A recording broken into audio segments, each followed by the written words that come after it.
जय गुरु जी। श्रीमद् भागवत का अगला अध्याय 27वां अध्याय। राजा प्राचीन बहिष्ठ का उन जीवों का स्वरूप देखना जिनको मारकर यज्ञ में हवन किया था। नारद जी ने राजा के मन की बात अपने ज्ञान से समझकर विचार किया कि जब तक राजा को कुछ डर नहीं दिखाएंगे तब तक उसका मन यज्ञ करने की तरफ से फिर नहीं सकता। ऐसा विचार कर नारद मुनि ने अपने योग बल से जितने पशु राजा ने यज्ञ में मारे थे उन सबको आकाश में राजा के सामने लाके खड़ा कर दिया। जब वे सब जीव राजा को घूरने लगे तब नारद मुनि बोले, हे राजा, ये सब जानवर तुमको क्यों देख रहे हैं? जैसे ही राजा ने आकाश की तरफ आंख उठाकर उनको क्रोध से अपनी तरफ घूरते देखा, डर के मारे कांपता हुआ नारद जी से बोला, हे मुनिनाथ, मैंने इन सब पशुओं को मारकर यज्ञ में हवन किया, सो ये सब किस लिए मुझे क्रोध से देखते हैं?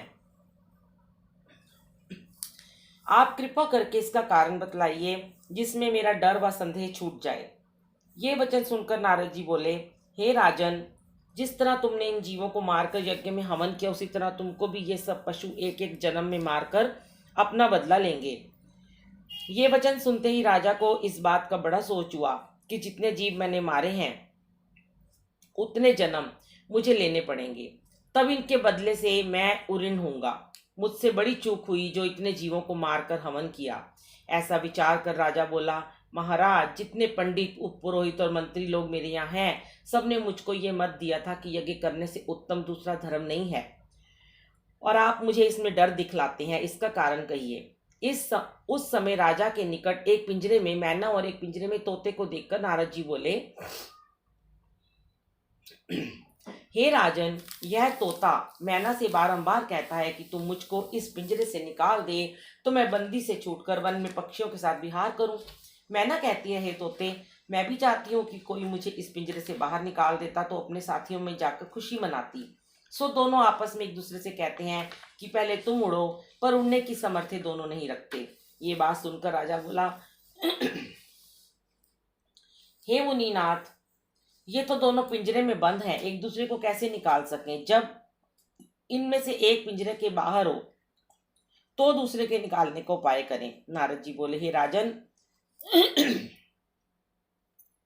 इसी तरह तुम्हारे पंडित, उपपुरोहित और मंत्री लोग भी संसार रूपी माया जाल के पिंजरे में हैं।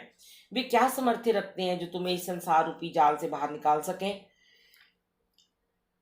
ये बात सुनकर राजा ने समझा कि आज तक ऐसा ज्ञानी मुझको नहीं मिला जिसका वचन सुनने से मुझे ज्ञान प्राप्त होता। ऐसा विचार कर राजा ने विनय किया, महाराज, आप कोई ऐसा उपाय बताएं जिससे इन जीवों के हाथ से बचकर मुक्ति पदवी पाऊं। ये बात सुनकर नारद जी बोले, हे राजन, हम एक इतिहास तुमसे कहते हैं, सुनो। एक पुरंजन नाम का राजा अपने मित्र अविज्ञात से बड़ी प्रीति रखता था। किसी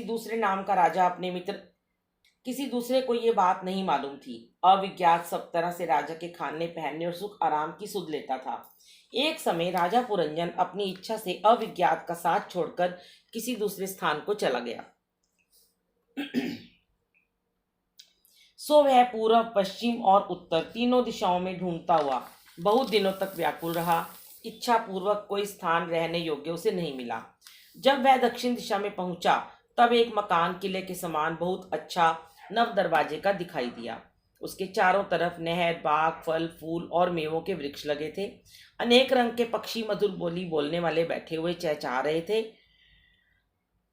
वहां सब तरह का सुख देखकर राजा पुरंजन उस मकान में रहने की इच्छा से भीतर चला। द्वार पर पहुंचकर उसने क्या देखा कि एक युवती, स्त्री महासुंदरी, अनेक प्रकार के भूषण व वस्त्र धारण किए वहां टहल रही है और 10 सहेलियां उसके साथ हैं। उससे थोड़ी दूर आगे एक सांप 5 फन का दरवाजे पर बैठा हुआ दिखाई दिया। राजा पुरंजन उस स्त्री को देखते ही उसके रूप पर मोहित हो गया। 28वां अध्याय। राजा पुरंजन का उस स्त्री से विवाह करके सुख व विलास करना। नारद जी बोले, हे प्राचीन भविष्य,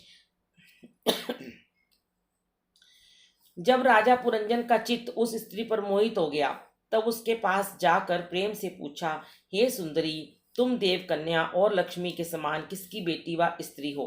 किस इच्छा से यहाँ टहलती हो? तुम्हारे नेत्र रूपी बाणों से पुरुषों का मन घायल हो जाता है। ये मकान किसने बनाया? इसमें कौन रहता है? यह मधुर वचन सुनते स्त्री मुस्कुराकर बोली, हे राजन, मैं अपने माता पिता का नाम नहीं जानती कि मैं किसकी बेटी हूँ, और अभी तक मेरा विवाह नहीं हुआ, इसलिए मैं अपना विवाह करना चाहती हूँ। मुझे ये भी नहीं मालूम कि ये मकान किसने बनाया, पर मैं यहाँ रहती हूँ। जो कोई मेरे साथ विवाह करे वह भी इस किले में रहे, और यह सांप मेरे दरवाजे पर रक्षा करने के लिए रहता है। ये वचन सुनते ही राजा पुरंजन ने बहुत प्रसन्न होकर कहा, हे प्राण प्यारी, मुझे अंगीकार करो तो मैं तुमसे ब्याह करके बहुत प्रसन्न हूँ। तुम्हारे साथ विवाह करके इस मकान में रहकर भोग विलास करूंगा। वह सुंदरी हंसकर बोली, हे राजन, तुम्हारा सुंदर रूप देखकर कौन स्त्री मोहित ना होगी। जब इस तरह दोनों में बातचीत हुई तो राजा पुरंजन उसके साथ किले में जाकर गंधर्व विवाह करके भोग विलास करने लगा। राजा ऐसा उसके वश में हो गया कि दिन रात उसकी आज्ञा में रहता था, बिना पूछे कोई काम नहीं करता था। जब पुरंजन के उस स्त्री से बहुत बेटे उत्पन्न हुए तब वह उनका विवाह करने के उपरांत एक दिन बिना पूछे उस स्त्री के रथ पर सवार हुआ और शिकार खेलने के वास्ते वन में जाकर बहुत से पशु मारे। इसलिए रानी क्रोध में भरकर मैली धोती पहनकर कोप भवन में पड़ी रही। जब राजा शिकार से दौड़ धूप करने से प्यासा होकर अपने मकान पे आया और पानी पीने के बाद दासियों से रानी का हाल पूछा, तो उन्होंने कहा कि ना मालूम आज कौन सा दुख रानी को उत्पन्न हुआ जो गहना कपड़ा उतार कर पृथ्वी पर पड़ी है। ये वचन सुनते ही राजा बड़े डर और सोच से दौड़ता हुआ रानी के पास गया और प्रेम से पुकारा। जब वह मारे क्रोध के कुछ नहीं बोली, तब राजा बड़ी विनती से उसका चरण दबाकर कहने लगा, हे प्राण प्यारी, तुम मुझसे क्यों नहीं बोलती? मैंने कौन वस्तु तुझे नहीं दी, किस बात में तेरा कहना नहीं माना जो इतनी दुखी हो रही है? तेरी ये दशा देखकर मेरा कलेजा फटता है। तुझे मेरी सौगंध है, जल्दी सच बता। तुझे किसी ने दुर्वचन कहा है तो मैं भी उसको दंड दूं। ये वचन सुनकर रानी क्रोध से बोली, ये सब तुम्हारा कसूर है जो मुझसे पूछे बिना शिकार खेलने गए, इसी कारण मैं उदास हूँ। तब राजा पुरंजन रानी के पांव पे गिर पे हाथ जोड़ के बोला, मुझसे चूक हुई जो बिना पूछे चला गया। अब तेरी आज्ञा बिना कहीं न जाऊंगा। मुझे अपना दास समझकर इस बार मेरा अपराध क्षमा कर। तुम अपनी भुजाओं से मुझे बांधकर जो चाहो सो दंड दो। जब ऐसी विनती करने से रानी उठी, तब राजा ने अपने हाथ से उसका मुख धोकर शरीर की धूल झाड़ दी और उसको गहना व कपड़ा पहनाया। बहुत दिनों तक उसके साथ भोग विलास करने पर उसका मन माया रूपी जगत से विरक्त नहीं हुआ। जिस तरह तुझे संसारी चाहना बनी है, उसी तरह राजा पुरंजन को बुढ़ापा आने और इंद्रियों के शिथिल होने पर भी संसार का मोह लगा था।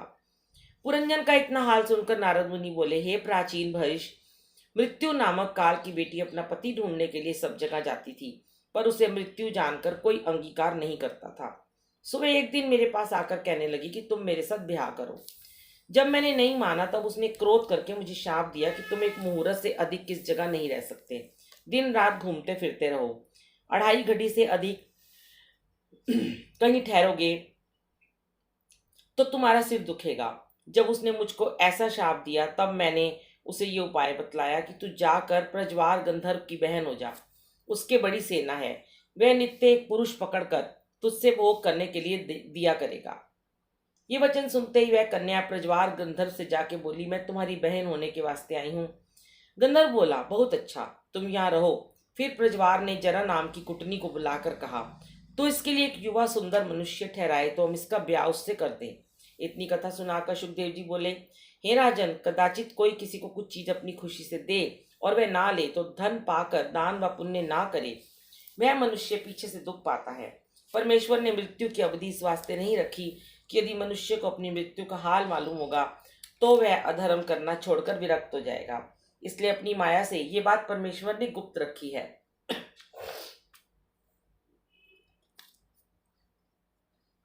29वां अध्याय। प्रज्वार का अपनी सेना लेकर पुरंजन को मारने के लिए जाना। नारद जी बोले, हे राजन, कुछ दिनों के बाद जरा नाम की कुटनी ने जाकर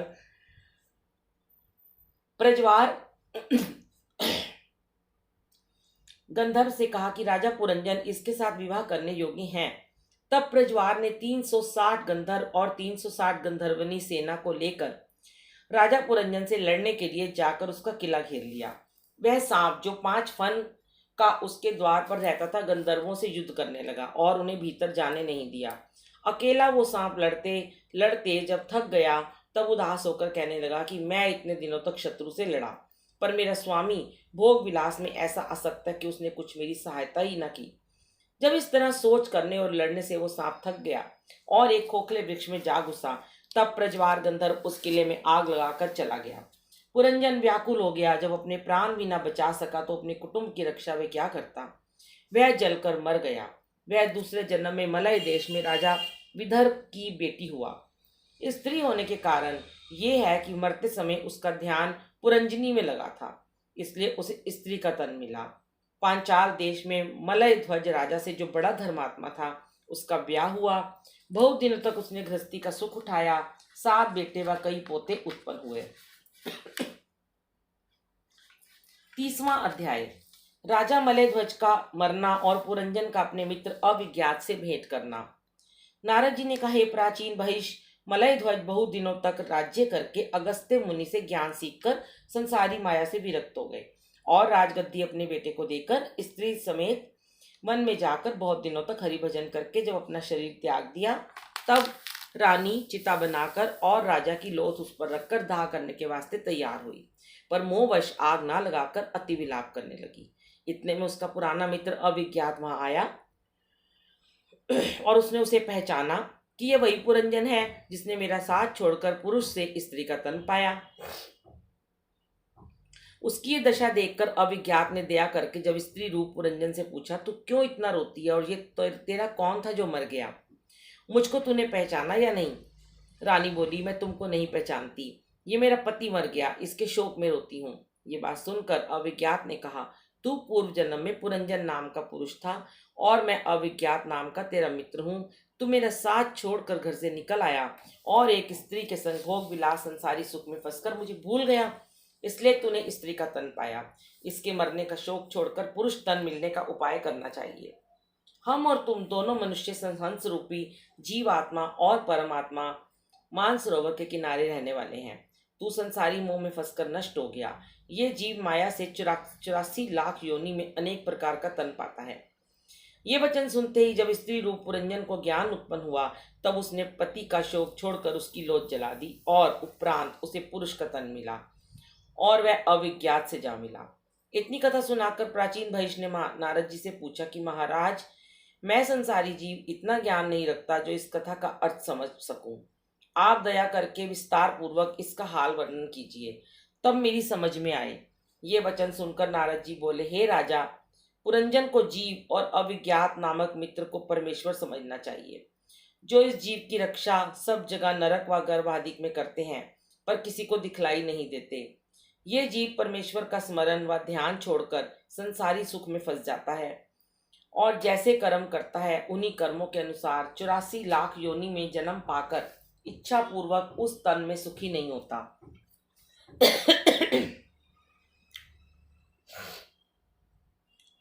उसी तरह पुरंजन भी अविज्ञात का साथ छोड़कर 84 लाख योनि में बहुत दिनों तक भ्रमता रहा।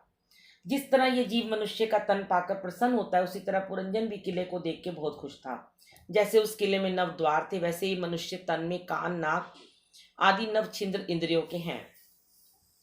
मनुष्य का शरीर रथ के समान है, जिस पर बैठकर पुरंजन शिकार खेलने गया था। उस रथ के घोड़े इंद्रियों को समझना चाहिए। जिस ओर मन आदि इंद्रियां दौड़ती हैं वही काम मनुष्य करता है। मनुष्य के अहंकार को वह सांप जो पुरंजन ने किले के दरवाजे पर देखा था समझना उचित है, क्योंकि मनुष्य बुढ़ापे के समय भी अपना अहंकार नहीं छोड़ता। वे कहता है कि हम मरते दम तक अपने लड़के बालों का पालन करेंगे। वे ये बात नहीं जानता कि सबका पालन करने वाले तो परमेश्वर हैं। मनुष्य की बुद्धि को वह स्त्री जिस पर पुरंजन मोहित हुआ था समझना चाहिए। जिस तरह मरते दम तक बुद्धि मनुष्य के साथ रहकर अपनी इच्छा पूर्वक उससे काम कराती है, उसी तरह पुरंजन ने भी उस स्त्री के वश में रहकर अपनी आयु बिताई। और जैसे अज्ञानी मनुष्य अपनी बुद्धि व कर्तव्य के सामने उत्पन्न व पालन करने वाले परमेश्वर त्रिलोकीनाथ को भूल कर और पुराण की बातों पर विश्वास ना करके अंत में दुख पाता है, वैसे ही पुरंजन भी अपने मित्र अविज्ञात का साथ छोड़कर बुद्धि रूपी स्त्री का संग करके बहुत दुखी हुआ था। जिस तरह मनुष्य परिश्रम करने पर भी अपना मनोरथ ना पाकर पछताता है, उसी तरह पुरंजन ने भी जलने व मरने के समय चिंता की थी। मनुष्य के तन में काम, क्रोध, लोभ, मोह, भोग आदि भरा रहता है। उसको पुरंजन का परिवार समझना चाहिए।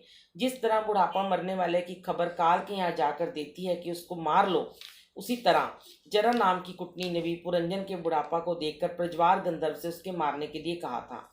उस काल कन्या को मृत्यु और प्रज्वार गंधर्व को अंत समय का विषम ज्वर, उसके साथ जो 360 गंधर्व थे, उन्हें दिन और गंधर्वियों को रात्रि समझना चाहिए।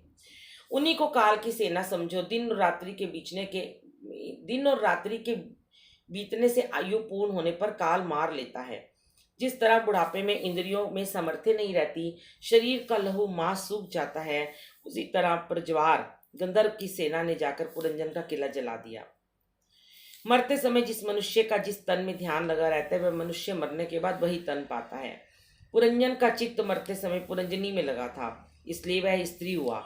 अबला होने से अपने पति की आज्ञा में रहकर दिन काटने पड़ते हैं।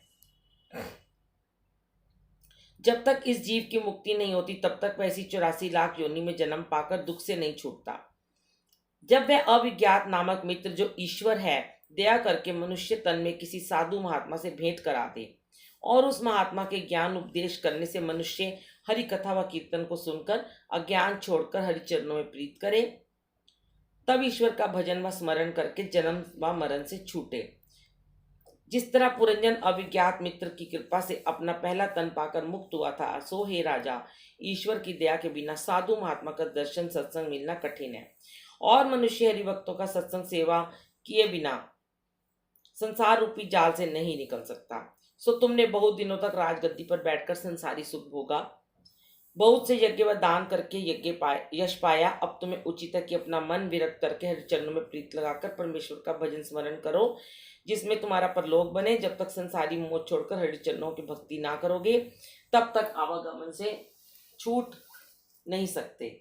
सो तुम परमेश्वर की कथा लीला सुनकर जब साधु महात्मा से सत्संग करोगे, तब तुम्हारा अंतःकरण शुद्ध होगा।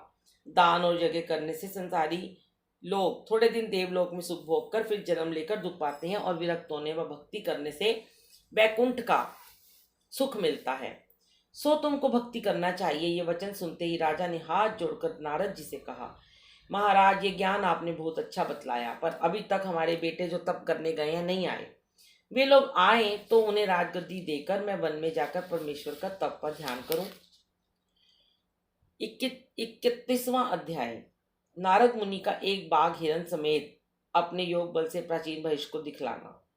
मैत्रेय ऋषिश्वर ने कहा, हे विदुर, ये बात सुनते ही नारद जी ने आश्चर्य में आकर ये विचारा कि मैंने इतना ज्ञान राजा को सिखाया, पर यह विरक्त न हुआ, अभी इसे राजगद्दी का मोह बना है। ऐसा विचार कर नारद मुनि अपने योग बल से आकाश में एक बाघ तैयार करके बोले, राजन, हमको एक बड़ा अचंभा मालूम देता है, नेक ऊपर तो देखो। राजा ने आंख उठा के देखा तो आकाश की तरफ उसे एक बहुत अच्छा बाग, फल व पुष्प लगा 4 द्वारे का दिखाई दिया और एक जंगली हिरन उस हरियाली को देखकर कूदता व चौकड़ी मारता हुआ उस बाग में आकर घास खाने लगा। जब एक बहेलिया शिकार की सब सामग्री साथ ले उस हिरन को पकड़ने आया, उसने एक द्वार पर जाल लगाया, दूसरे दरवाजे से कुत्ते को ललकारा, तीसरे द्वार पर आग जला दी और चौथे द्वार पर आप धनुष बाण साध कर खड़ा हुआ। वह हिरन ये दशा देखने पर भी कुछ डर ना मानकर खुशी से चलता रहा। राजा उस बाग, बहेलिया और हिरन को देखकर बोला, हे मुनिनाथ, एक बात बड़े आश्चर्य की दिखाई देती है कि चारों द्वारों पर इस हिरन के मरने का योग है, उस पर भी ये हिरन अपने मरने का भय ना दिखाकर आनंद पूर्वक चढ़ता है। इस चरने से इसको क्या लाभ होगा? ये वचन सुनते ही नारद जी मुस्कुरा के बोले, हे राजन, तेरा भी तो यही हाल है। बुढ़ापा आने से तेरी सब इंद्रियों की समझ जाती रही और मृत्यु का दिन आ पहुंचा। उसके हाथ से तेरा बचाव नहीं हो सकता, पर तू संसारी माया मोह के जाल में लिप्त है कि ये सब हाल आंखों से देखकर भी तुझे अपने मरने का कुछ डर नहीं है।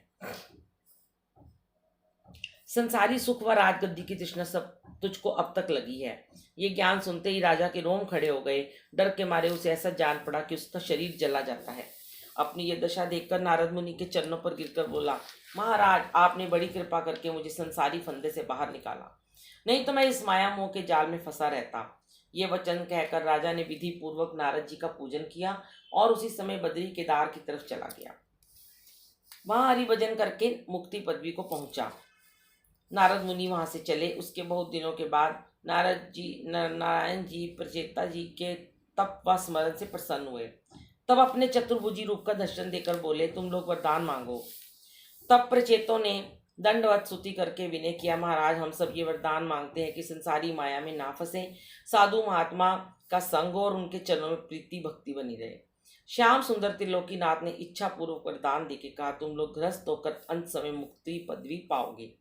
जब ऐसा वरदान पाकर वे अपने घर गए तो रास्ते में देखा कि जो नगर व गांव बसे थे सब उजड़कर वन हो गए। ये दशा देखकर प्रचेतों ने कहा कि वन के देवताओं ने हमारा राज्य व देश उजाड़ दिया, सो हम योग की अग्नि से उन्हें जला देंगे, जिसमें अपने किए का फल पाएं। ऐसा विचार कर जब प्रचेतों ने उनकी तरफ क्रोध से देखा तो वे वन जलने लगा और वहां के देवता अपने प्राण बचाकर भागे और ब्रह्मा के पास जाके हाल कहा।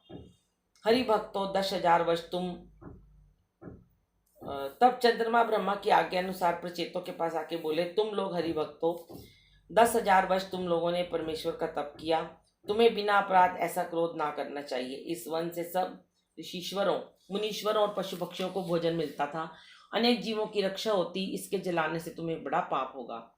तुमने संसार उत्पन्न करने की इच्छा से परमेश्वर का तप किया है, सो तुम लोग निम्लोचना नाम की कन्या से जो वृक्षों की बेटी है ब्याह करो, उससे तुम्हारे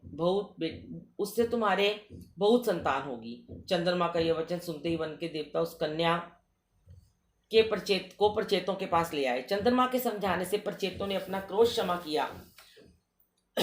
तब वन की अग्नि बुझ गई। प्रचेता लोग उस कन्या से गंधर्व विवाह करके स्त्री समेत अपने बाप की नगरी महिष्मती पहुंचे और राज्य काज करने लगे। चंद्रमा प्रसन्न होकर अपने लोक को चले। उसी कन्या से प्रचेतों के दक्ष नाम का पुत्र उत्पन्न हुआ, जिसने परमेश्वर का तप करके बहुत सारे जीव उत्पन्न किए।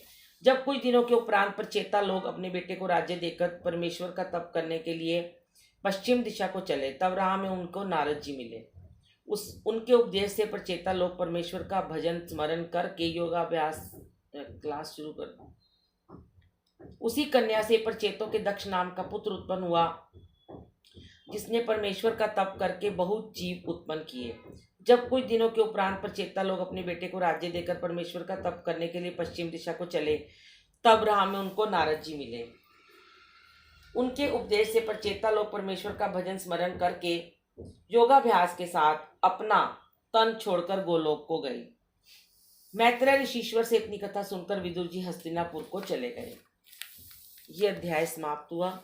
जय गुरु जी, शुक्राना गुरु जी, बोल भाग्य बिहारी लाल की जय।